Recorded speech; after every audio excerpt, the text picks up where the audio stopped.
is going on, guys? Welcome back to another video. So hockey is now fully underway, and especially the junior seasons from these 2025 prospects are now like 6 to 10 games in. So I thought I would update my 2025 NHL draft rankings. I think the last time I updated this was in like mid-July, I think. So we actually have some now games in their draft years to go based on. It's only going to be a top 15. I'm going to start building it up when I do this in a month or two from now. It'll be a top 20, then top 25, top 30, then probably a top 50 by the time we roll around in June. And yeah, I think that this draft maybe isn't as strong as we thought like in spring of 2024, but it's still a very strong draft, a legit number one pick, some other potential elite talents, maybe not franchise level guys. But without further ado, let's get into it. And up first, at first, it's no surprise, it's still James Hagins. He's gotten off to a solid start with Boston College, a goal, 3 assists in 4 games, and 4 points in 3 games as of right now. Not knocking it out of the park by any stretch, but playing solid. I think he's probably going to finish around like 50 to 60 points this year at Boston College. He is the presumptive first overall pick, and rightfully so. Yes, he is a little bit undersized, but the playmaking, creativity, and just high IQ that this guy possesses, even though he's only 5'10", 5'11", he should be, I'm not going to say he's Jack Hughes 2.0, but he should easily be able to outperform maybe some of his frame issues. I think that he is going to be an elite number one center, maybe not a franchise consistent 100+ point guy, but I think definitely around 90-ish points, solid both ways, is what to expect from James Hagins at this point in the start of the season. Has not deterred me in any way from him. Porter Marton up next at number 2. When looking at him last year, he had a very impressive draft year, -1, with 33 goals, 38 assists for 71 points. How does he start this year? He has 8 goals, 10 assists for 18 points in just 8 games right now. He is on pace. He's obviously not going to keep it up, but he is on pace for an insane draft year. And when looking at it, compared to Hagins, who has all the talent, maybe some height and just overall frame question marks, Marton's the exact opposite. He's already 6'3" and 200 pounds, and he just does everything at a high level. It's not like he's some slow skater, not skilled. He's the complete package in terms of a legit elite first line winger. He is a winger, so I still think, again, Hagins is going to go first overall, but Marton is putting together a very special draft year as of right now, and I expect him to be around like 45 goals, 55 assists for 100 points in 60 to 65 games in the OHL. I am very high on Porter Marton. He's been my number 2 guy, and I have not really wavered on that. At number 3, maybe a little bit of a riser. I think I probably had him like 5th or 6th last time. I'm going to go with Matthew Schaefer. When looking at Matthew Schaefer, has not yet played this year in the OHL because of injuries, but looked great at the Hlinka Gretzky Cup this season when Canada won gold. He has all the makings of being a legit number 1 defenseman. When looking at him, 6'2", fantastic skater, very good defensively. The offensive numbers really weren't that impressive last year at the OHL, only 17 points in 56 games, but I don't really think that tells the full story with this guy. I think once he gets healthy, he's really going to pop, and something that you really got to like about him as well, he's a September 2nd birthday. He's one of, if not the youngest guys that are going to be drafted point blank period in the 2025 draft, definitely within the top 10, within the first round, similarly to a Jack Hughes. Might not be as polished as a prospect, but he's basically like he's a year younger than some of the guys that are going to be picked within the lottery. So as a result, you really like what you've seen in terms of the progression of Matthew Schaefer, and as a result, he pretty easily is my number 1 defenseman as of right now. Number 4, another guy dealing with injuries, Anton Frill. When looking at him last year, he had 39 points in 29 games in Swedish Junior. Started out this season, had 2 points in 2 games, then dealt with injuries yet again. I'm not sure it's like a major injury. I think he's going to be back in a couple weeks. This guy could potentially battle for the first overall spot when he is fully healthy. Just such a dynamic, high playmaking, high IQ kind of center. Maybe he doesn't have, similar to Hagins, the most impressive build, but I could easily see him be like an Elias Pettersson kind of just this ideal Swedish two-way guy at the next level. Just needs to stay healthy. There's definitely some question marks with his injuries, not to the same degree as like an Aaron Kiviharju, but with Frill, there's so much to like with Frill and so much that will translate to the next level that I just want to see him play games. I just want to see him healthy for this draft year once he comes back from this injury. Maybe he plays some games in the 2nd-tier Swedish league or even in the SHL. That would be very impressive to see because he dominated U20s last year. But I think if he's at that U20 level, we should expect more of the same, him being fantastic. Next up, Michael Misa has definitely risen a decent amount. When looking at it, he had an amazing exceptional status year when he had 56 points in 45 games. Then his draft year -1 wasn't that impressive. It was still very good, don't get me wrong, but he only had 75 points in 67 games, actually a lower point per game year over year. This year, he has come out absolutely flying, especially goal scoring wise. 11 goals, 5 assists for 16 points in only 8 games right now. He does everything at an extremely high level. I maybe don't think that he has the same ceiling as like a Hagins or even a Frundell, but I think he just does everything very high, always in the right spot, reading the game the right way. So as a result, I think he gets into this number 5 spot, considering how good he is playing, considering how good his draft year -2 was. Maybe that was just a little bit of a down year. And again, he was still above a point per game as a 17-year-old, but he's really getting back on track and yet again gaining that status as a no doubt top 6 prospect. So as a result, I definitely need to move him up. Will he ever be a legit number 1 center? I'm not so sure, but I think definitely a second line center on a good playoff team is probably likely for a guy like Michael Misa. Next up, Roger McQueen at number 6. When looking at McQueen, might be the most physically gifted guy in the entire draft. 6'5", really good skater given the fact that he is 6'5", kind of a Tage Thompson build. To start this season, he had 4 goals in his first game, has cooled off a little bit with only 4 goals and 3 assists in his last 7 games. But yeah, this physical tools with this guy is very impressive.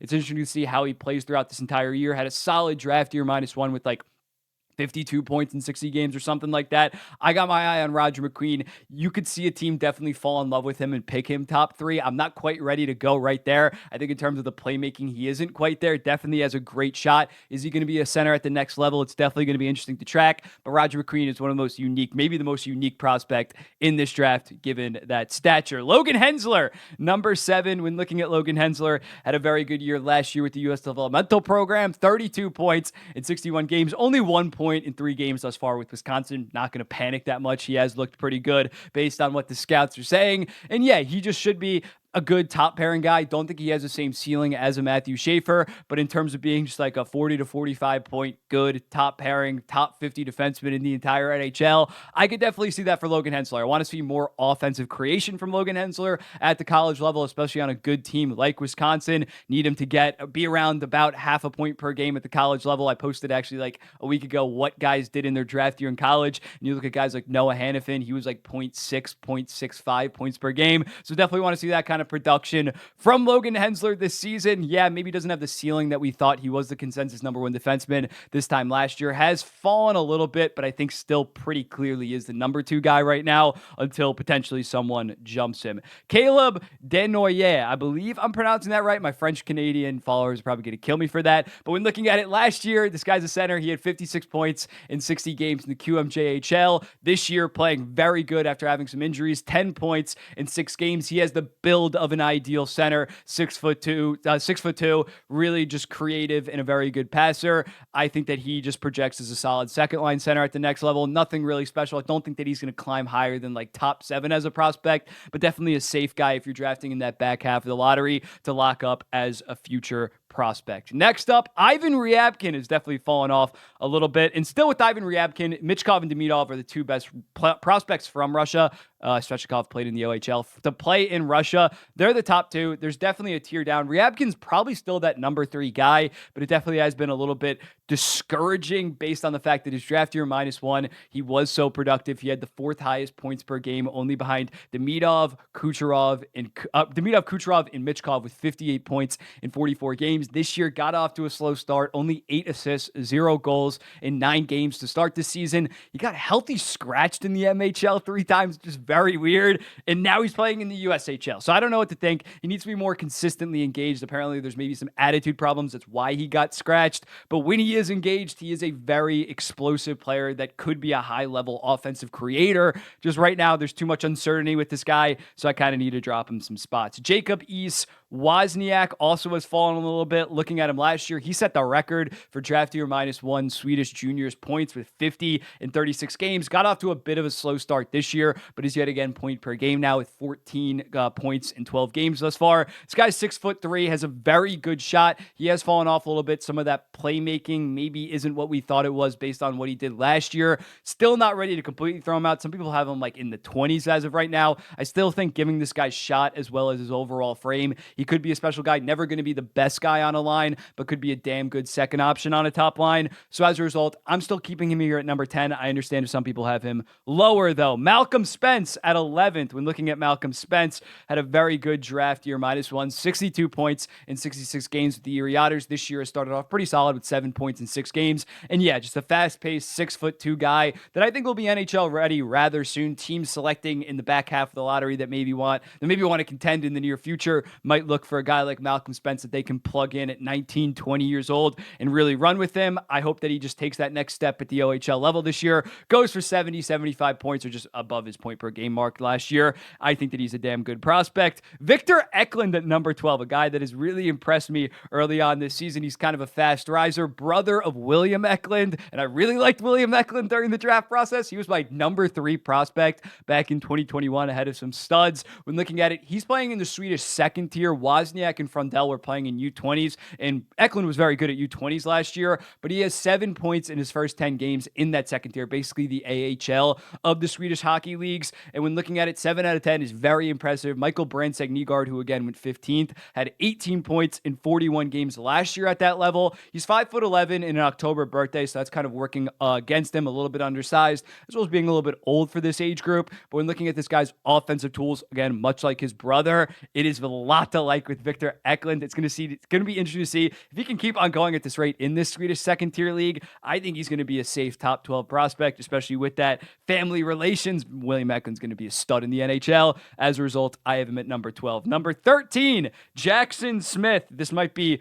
Carter Yakimchuk 2.0, as they're calling him. He's 6'3", very good offensively, only around half a point per game last year, but to start out this year, 8 points in his first 7 games. Very good edge work at the blue line, hands, skating, much like a Carter Yakimchuk. Whether he'll put together a defensive game is interesting to see, but yeah, he's been rising a decent amount, and I really like what I see from an offensive standpoint, and I like to draft based on offensive potential within the lottery, so as a result, I have him at number 13. Justin Carbono, when looking at him, 31 goals, 28 assists, 59 points in 68 games last year in the QMJHL. Very good draft year, -1. This year looks like he's taking yet another step, has 7 goals, 9 assists, 16 points in his first 11 games. Very good in transition. He's already like borderline NHL level skater, maybe not quite there, but he's a very good skater early on in his career, as well as having a damn good shot. Again, 31 goals last year, as well as 7 goals in 11 games to start this season. QMJHL has not had a ton of high-level prospects recently. Him and Denomie, again, I hope I'm not botching both of their names, look like guys that could potentially be lottery picks out of the QMJHL. And then lastly, I got William Moore, the U.S. national team development prospect. When looking at him, he was really expected to take over as that number 1 forward this year after they lost Yzerman and Hagins, and he had 43 points in 50 games with the team last year. A little bit of a slow start this year, 7 points in his first 11 games, but he's 6'2", does pretty much everything at a decently high level. I think he's going to get back on track and really could end up being a top 10 guy. A lot of scouts really like him. I can't quite go there yet, but definitely a lottery kind of guy, late lottery guy as of right now. But let me know in the comments, what do you think? Again, Hagins, Marton, Schaefer, Frundell, Misa, McQueen, Hensler, Denomie, Rabkin, Wozniak, Spence. Then we got Eckland, Blake, Carbono, and more. Let me know in the comments, what do you think about this? Who'd you move up? Who'd you move down? I'll be seeing the next one. Carbono? Isn't it Guy Carbono? I don't know. See you in the next one.